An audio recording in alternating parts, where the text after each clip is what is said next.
김용천 민주연구원 부원장 얘기가 나와서 그런데 뭐 징역 5년이 확정이 됐다는데 제가 이렇게 돌이켜 보면은 그 이제 유동규 대표님이 책임 맡고 있는 사무실에 김용이 어느 날 찾아오잖아요. 이제 그래서 그 어디 쇼핑백에다가 돈을 넣어서 이렇게 주니까 그걸 받아서 여기다 이렇게 집어넣고 나가더라. 아, 그 전에 이게 빼도 박도 못하는 게 뭐냐면 김만배로부터 이제 1억 원을 받은 게 있어요.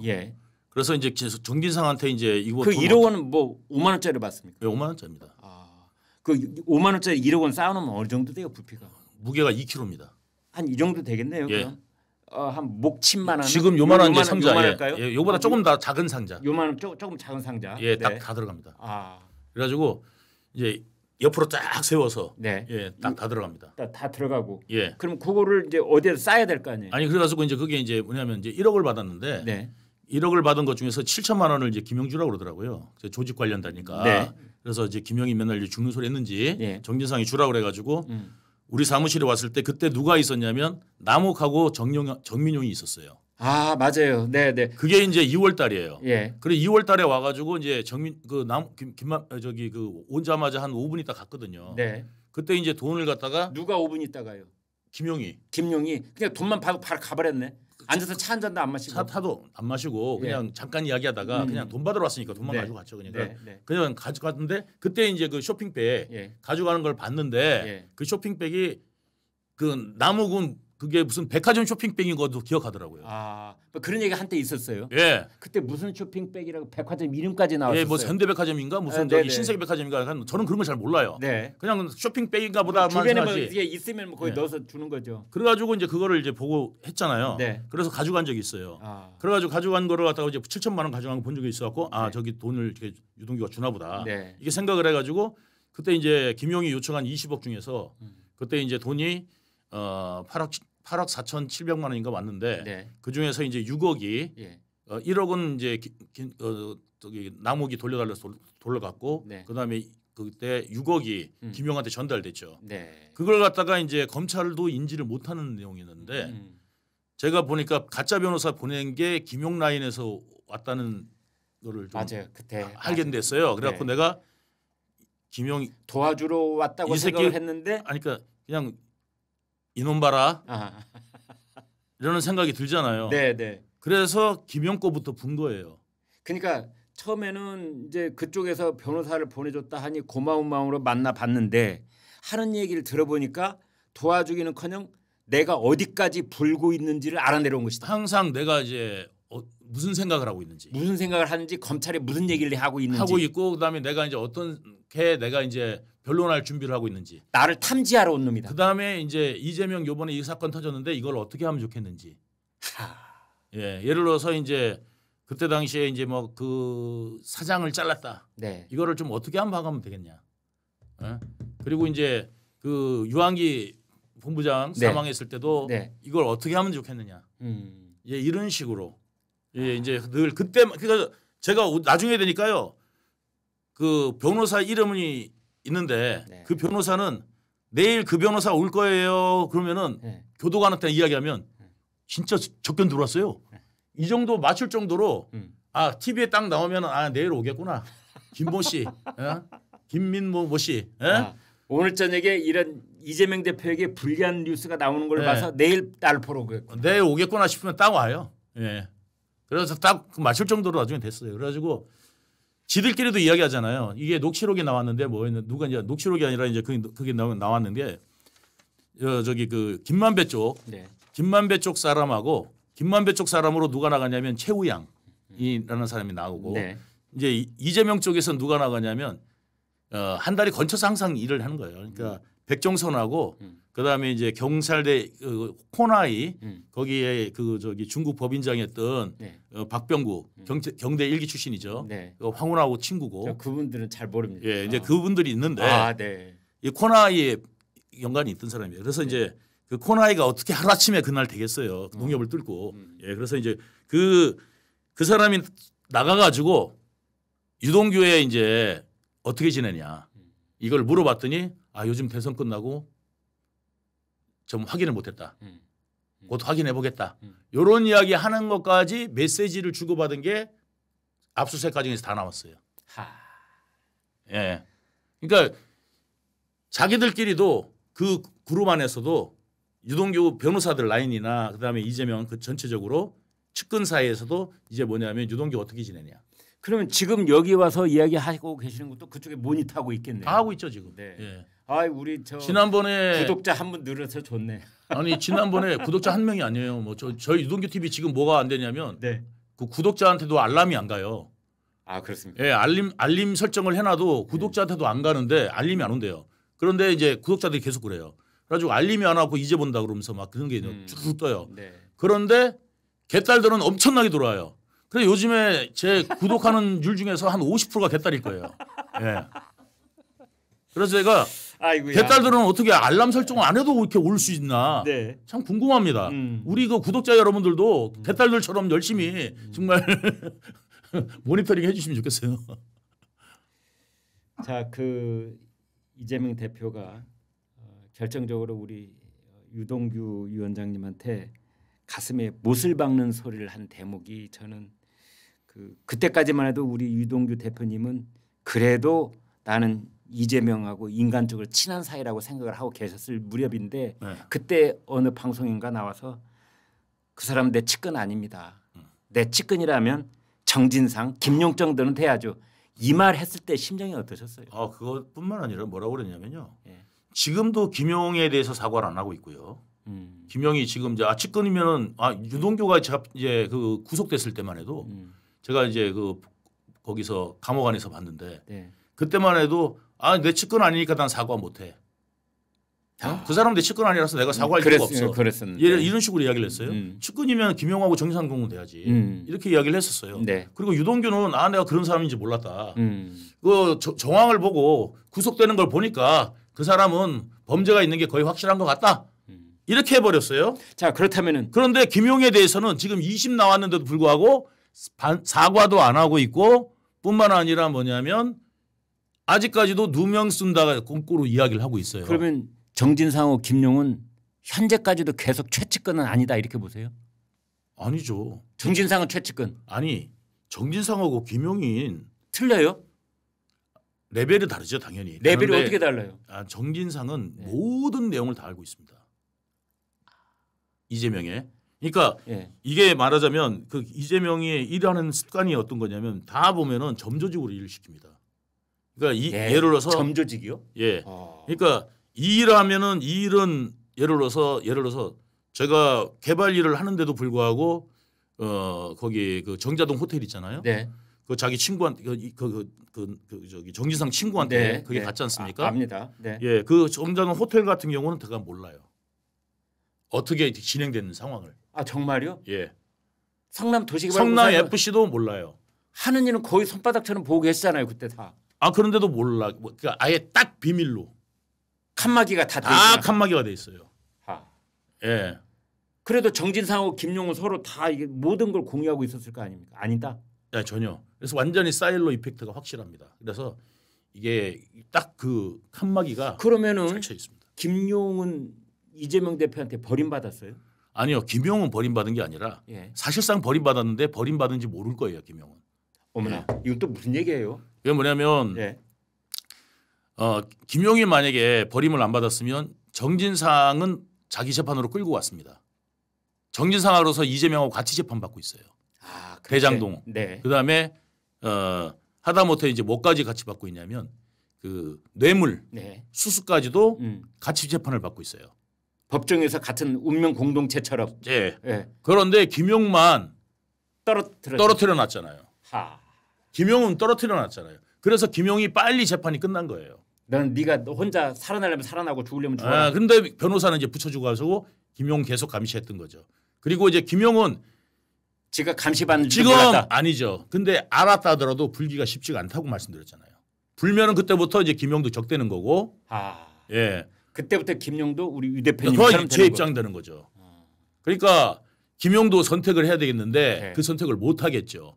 저같이 되고 싶겠습니까? 뭐 그런 사이에 고소 고발되고 그다음에 헛소리한다, 거짓말한다, 회유당했다, 검찰하고 회유당했다 이런 말 안 하겠어요? 김용도 회유당했다. 저거 알고 봤더니 등치만 컸지 겁쟁이다. 뭐 이런 말 들어야 될 거고 김용도 예. 이제 회유당했다는 말 듣고 그다음에 패턴이 똑같다니까요. 다 누구든지 이야기하면은 회유당했다 그래요. 예. 하다못해 자당 의원들도 회유당했다 그러잖아요. 검찰하고 짰다고. 그렇네요. 예. 그 저기 그 자기 그 체포동의안 예. 자기 체포동의안에 찬성한 자당 의원들이 검찰하고 짠 사람이 돼버렸잖아요. 예. 그러니까 그 분들이 얼마나 억울하겠어요. 검찰은 비명계에 대해 다시 한번 못을 박는 거죠. 예. 네. 못을 박는데 검찰하고 짜고 너무 비열하잖아요. 검찰하고 짰다. 이게 말이 됩니까? 예. 그러니까 말하자면 내가 싫어하는 사람은 다 검찰하고 짠 사람이야. 이게 말이 됩니까? 검찰이 무슨 저기 뭐 하나님입니까? 너 어떻게 짜요 그거를? 예? 뭐 배 짜는 기계도 아니고 맨날 짜. 예. 그러니까 무슨 뭐 저기 뭐 이게 뭐 아무나 하고 검찰이 짭니까? 무슨 수로 그거를 그거 체포동의안 검찰이 가가지고 반대해 주십시오. 그건 말이 됩니까? 그거 만약에 검찰이 가가지고 그 의원들한테 체포동의안 찬성해 주십시오. 이거를 이야기하면은 그 의원이 녹취했다가 검찰이 나한테 이렇게 부탁했다. 그러면 난리가 날 텐데 그 검찰이 그걸 했다는 이야기예요. 이재명 말대로라면. 그러니까 한 커플만 들어가면 말이 안 되는 이야기를 이재명은 서슴없이 한다고요. 가볍게. 그런데 그러니까 또 당내에서는 어떻게 돼요? 이재명 말이 지금은 뭐냐면 하나님 말이에요. 그러니까 이재명 당은 진짜 완전히 독재당이잖아요. 이재명이 안 되는 것도 그거 이재명이 해 그러면 하고 이재명이 하지 마 그러면 안 하는 당이 됐어요. 그러니까 하나하나의 그 헌법 독립기관이 아니라 지금은 완전히 그냥 이재명의 명령 구조에 의해서 움직이는 완전히 파시스트 당이 된 거기 때문에 예, 지금은 그렇게 뭐 이재명이라는 인물을 제가 과히 이야기 안 해도 이미 국민 여러분들께서 다 아실 거라고 저는 생각합니다. 그러니까 이재명 말을 안 들으면 저같이 돼요. 이제 수익이나 이런 거 하다못해 저놈 돈 어디서 버는지 돈줄라 끊고 그다음에 고소고발 계속하게 하고 이러니까 견디겠어요? 죽는 거죠 그냥. 예. 그래서 다 죽을 수밖에 없어요. 극단적 선택을 아니 힘없는 사람이 그 거대 권력에 어떻게 맞춰 싸웁니까? 자신감도 없거니와 규명할 방법도 없거니와 그리고 배신자라도 낙인 찍을 거고 게다가 거기다가 뭐냐면 모든 걸 다 잃을 거고 더 많은 공격을 받을 걸 생각하면 차라리 그냥 나 혼자 끝내자. 가족들 생각해서 그 생각이 안 들겠습니까? 그러니까 그렇게 만든다. 말씀을 드리는 겁니다. 그러니까 저 사람들 왜 죽지? 그래서 죽죠. 가족들 생각해서. 그래서 그때 나왔던 얘기가 자살을 당했다. 이런 말을 하고 그랬었습니다. 정진상 전 정무조정실장이 이런 말을 한 적이 있습니다. 대장동 수익금을 저수지에 담아놓고 이재명 선거 때 꺼내 쓰자. 이제 그래서 나왔던 말이 저수지. 대장동 저수지. 대장동에는 사실 다른 저수지가 있어요. 낙생 저수지인가 뭐 그런 저수지가 있는데 그 얘기가 아니고 이제 돈을 얻다가 딱 숨겨놓고 거기서 꺼내 쓰자라는 의미로 대장동 저수지라는 말을 이제 많이 사람들이 얘기하게 됐는데 그 저수지 지금 누가 갖고 있습니까? 김만배가 갖고 있죠. 대장동 저수지는 김만배가 갖고 있죠. 지분으로 갖고 있었습니다. 지분으로. 예. 24.5%인가? 예. 45%인가? 아무튼 저기 49.5%에서 실질적으로 처음은 한 30 몇 %로 기억합니다. 그래서 이제 했다가 50억 클럽 거 빼주고 뭐 하면서 이제 나중에 뭐 된 게 한 1,000억 정도 됐을 거예요. 그중에 한 700억 정도가 아마 이제 이재명 돈으로 저는 알고 있는 내용이 그렇게 하는 거였고 저는 700억 지금 어디가 있습니까? 아니 김만배가 갖고 있죠. 김만배 어디에? 은행에? 자 김만배가 그러니까 아니 회사 안에 있죠 돈이. 회사 안에? 예. 하천대유 안에? 예. 그거 전부 다 추징 보정 당했어요. 그런데 이제 안 밝혀진 돈이 한 500억 정도 된답니다. 안 밝혀진 돈이. 그게 이제 이재명 이미 그 선거 때 음성절에 써있을 가능성이 상당히 저는 크다고 봅니다. 그 선거 때라고 하는 어느 선거를 말하는 그리고 거죠? 이제 그리고 그 변호사비 대납 관련돼 가지고 또 이제 뭐냐면 그게 이야기가 나왔지 않습니까? 그게 이제 되게 한 게 원래 그 이태영 변호사가 맡고 있는 그 법무사무실은 송무를 안 하는 걸로 알고 있어요. 재판정이 안 나가는 변호사다. 재판정 나가는 변호사가 아니라 그 전에 이제 형사 단계에서 그때 그 검찰 단계까지만 네. 예, 도와주는 그 변호만은 하는데 네. 거기에 이제 뭐냐면 CB 성격에 이제 그거를 20억이 들어온 게 있어요. CB 전환 사채를 말씀하신 것 같아요. 네. 예, 그래서 성격에 이제 20억 관련돼가 그게 이제 20억이 그 법무법인에 입금이 되는 게 네. 있었던 걸로 알고 있어요. 네. 네. 그러니까 그게 송무 담당한 그거 담당하는 쪽에 20억이 갑자기 다른 쪽에서 왜 갑자기 그렇게 돈이 들어오느냐. 그래서 이게 이제 20억이 네. 문제가 됐었던 거고 네. 이거 그러면 출처가 어디냐 해가지고 이제 된 건데 저는 이제 뭐 이거는 저는 제 생각으로 개인적 생각에는 이제 김만배가 아닐까 저는 생각해요. 그다음에 쌍방울도 연결돼 있었을 거고. 네. 그래서 이제 제가 이제 아무튼 제가 이제 인터뷰한 건 있는데 그러니까 지금 대장동 저수지에 있는 그 물이 네. 가령 변호사비 대납으로 갈 수도 있고 예.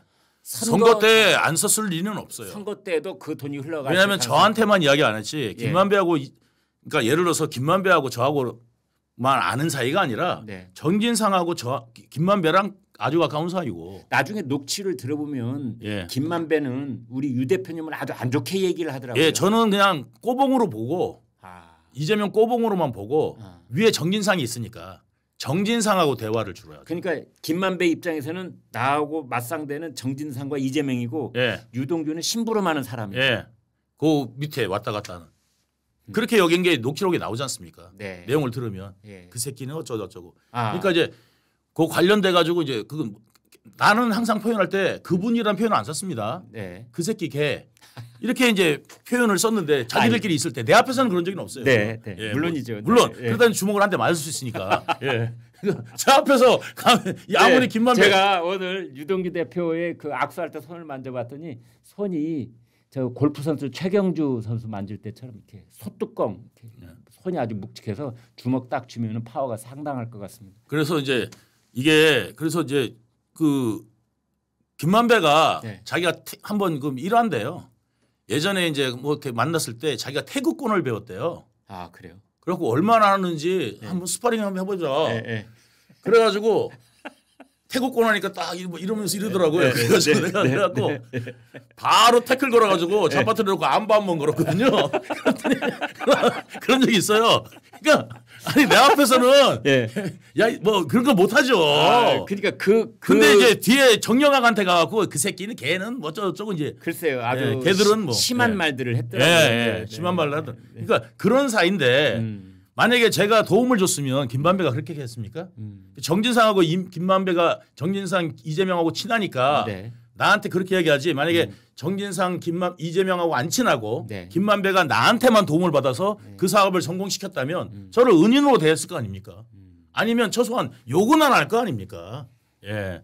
동업자들한테 자들 다 그렇게 이야기를 했는 건데 예, 그렇게 못하죠. 그러니까 그것만 봐도 정말 내용량 1g이면 예, 전모를 파악하는 데 쉬울 텐데 이 개딸들이 내용량 1g이 안 돼요. 예, 그러니까 이제 이재명이 마음대로 이야기를 해도 다 믿어요. 예, 예, 극좌파들 저기 그 유튜브 방송이나 보고 그러면서. 알겠습니다. 다음 주 수요일이 이제 이재명 공직선거법 위반 항소심 선고 기일이에요. 유 대표께서 예상하시기에 어느 정도 형량이 나올 것 같습니까? 저는 1심하고 동일하게 나오지 않을까. 징역 1년에 집행유예 2년 정도. 어떤 분은 뭐 김문기 처장에 대해서 지난 1심에서 무죄 처리가 됐던 것이 유죄로 전환되면 그보다 중형이 나올 가능성도 있다 뭐 이런 말도 하고. 근데 이제 들리는 소리가 뭐냐면 남자 판사분이 그냥 들리는 소리입니다. 사석에서 이제 좀 했던 이야기가 좀 들리는 게 있더라고요. 그래서 그게 약간 변수가. 그 무슨 말인데요, 그게? 뭐 여기서 좀 방송에서 좀 말하기는 좀 그런데 그러니까 그 이재명 대표한테 유리한 발언을 했다고 제가 했다는 이야기를 좀 들었습니다. 그래서 이제 직접 들으신 건 아니고요. 아니 문자로 받습니다. 문자로 받다. 그래서 이제 왔습니다. 그래가지고 그 관련된 내용이 이제 해가지고 이제 그거 있잖아요. 요즘에 소위 말하는 이제 그 정보 공유 차원에서 이제 사석에서 이랬다 함 뭐 이런 것들. 그 사석에서 바쁘셨군요. 예, 네. 뭐 이렇게 해주고 했다함 이런 것들이 이제 있으니까 우리 그 대표님께서도 예, 기자님께서도 아시지 않습니까? 그런 것들 잘 뭐 오잖아요. 받는 글 뭐 받글 뭐 그런 받글 말이 그래가지고 이제